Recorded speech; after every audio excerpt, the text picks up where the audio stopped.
Enggak, biasa aja, enggak ada saya kecilkan. Baik ini risol, tahu, pisang goreng, tempe, enggak ada saya kecilkan. Tetap seperti biasa. Insya Allah ada aja rezeki ya, dikasih Allah. Banyak pedagang makanan skala kecil saat ini sedang dilanda dilema karena harga minyak goreng mengalami kenaikan. Meski harga minyak goreng dalam kemasan naik dari Rp16.000 menjadi Rp18.000 per kilogram, sejumlah penjual gorengan di Takengon, Kabupaten Aceh Tengah takut untuk menaikkan harga.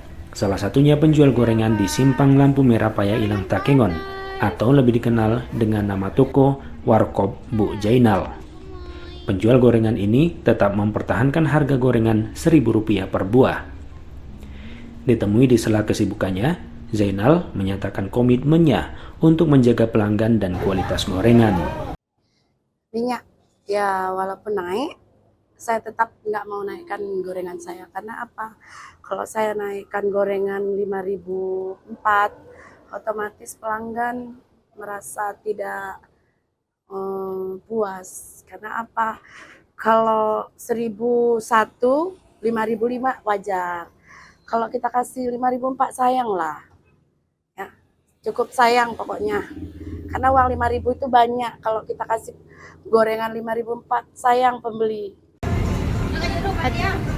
Warung kopi dan gorengan Bu Jainal memproduksi ribuan gorengan setiap hari, baik itu pisang goreng, tahu goreng, risol, dan ubi goreng. Dengan 3 karyawan, warung buka dari pukul 7 sampai dengan 22 waktu Indonesia Barat. Jainal mengaku tidak merasa rugi menjual gorengan dengan harga tersebut.